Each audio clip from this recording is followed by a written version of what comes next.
Alright friends, hello again after a long break. Today, first off, we'll be using this meta deck. It's a giant skeleton deck. There are also those who use different decks with the giant skeleton. You can try these decks to find the most ideal one for you, then we'll try the Dart Goblin deck. The Dart Goblin deck is especially more solid. This is a deck that's often used by players in the top 10. Once you grasp its core strategy, you'll be able to take down opponents one by one. The Giant Skeleton deck serves as both a defensive and offensive option, whereas the Dart Goblin deck leans more heavily towards offense. By constantly applying pressure, you can force your opponent into making mistakes. However, with a Giant Skeleton deck, you should really focus on defense. On the other hand, let me explain why I took such a long break from the game. Actually, the game had truly hooked me. The truth is, I tried several different games, but none of them really grabbed my attention. During that time, I mostly played Clash of Clans, and even more so, Minecraft. But I got bored of them too. Then I tried a tank game for a while. That didn't work out either, so I decided to return to this game. Well, good luck to them. From what I've seen, they've really milked the game dry. Everything has turned into pay to win.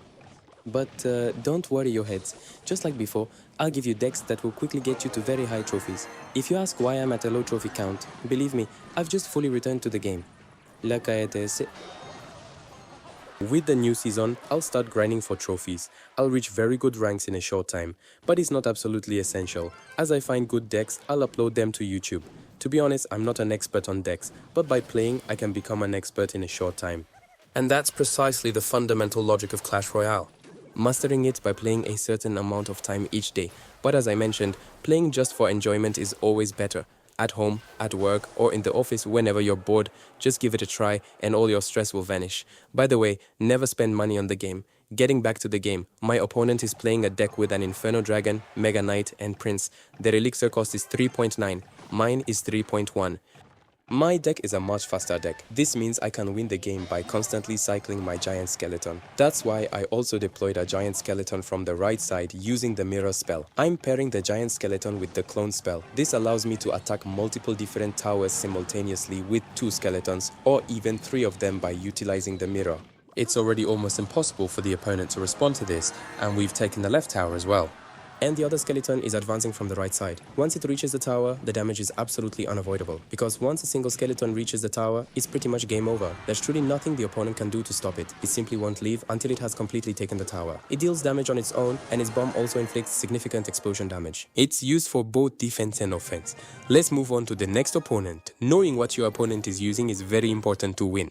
Don't look at the big picture, you can guess what your opponent is using from the very first card they play. Though you could use websites like Royale Happy, but since I'm just playing for the enjoyment of it and I'm not really grinding for any trophies, I simply play for pleasure whenever the mood strikes me. So I recommend it to you too. If you noticed, I am not using any heroes in this deck. In fact, heroes aren't very useful in the current meta, so don't waste your money on heroes.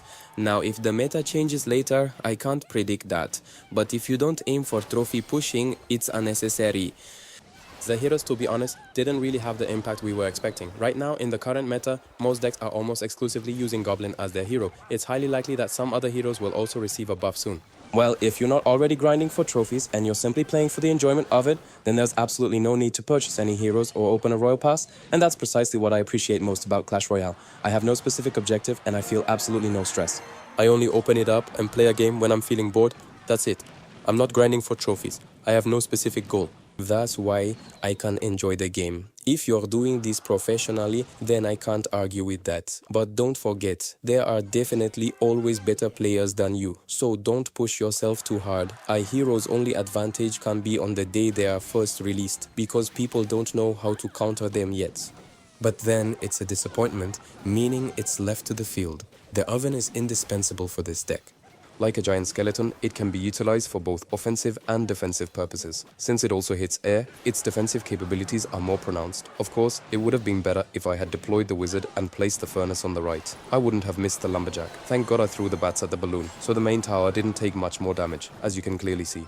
If you somehow manage to get the giant skeleton to the tower with this deck, the opponent is in for a bad time. If I were the opponent and my king tower's health dropped below 50%, I'd seriously just give up.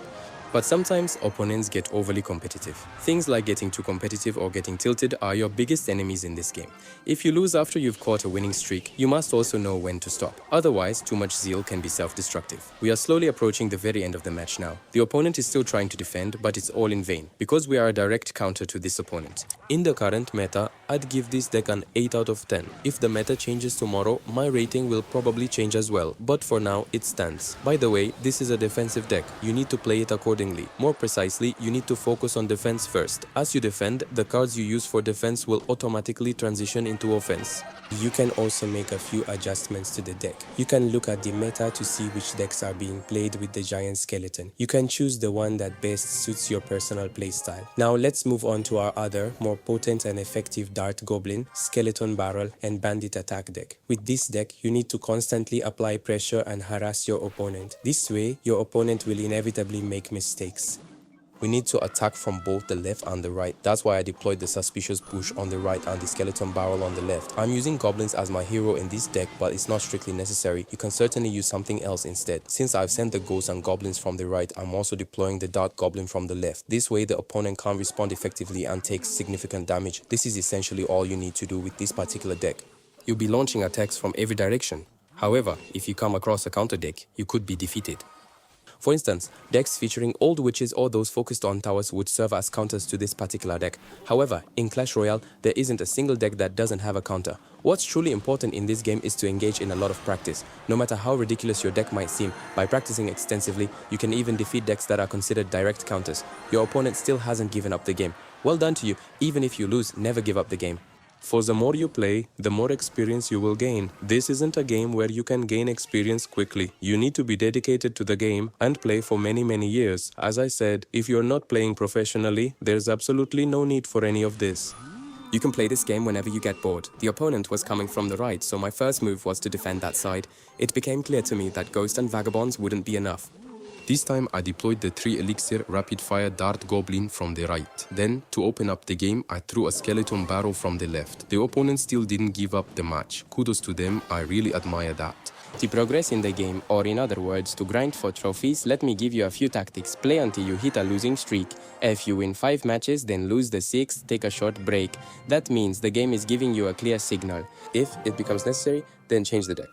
If you are defeated in the very next hand, then take a break. Don't force the issue. You'll have another chance to play later. If you insist on forcing it, you'll be the ones to suffer. You'll find yourself in a losing streak, just like I do. If you're not pushing for trophies, play with any deck you want, as much as you like. Believe me, it's much more enjoyable this way. We've gradually reached the conclusion of this video. My personal rating for this deck is a solid 9 out of 10. From this point forward, I'll be uploading videos more frequently. Lastly, yes, Supercell does operate with a bit of a money-oriented approach, but then again, who doesn't? After all, the primary objective of every single company is to generate profit. As long as they don't go overboard, that's enough. Personally, if you're playing just for the enjoyment, don't spend any money. That's why I'm saying just play for the fun of it. By the way, happy Ramadan to everyone. Blessed iftars.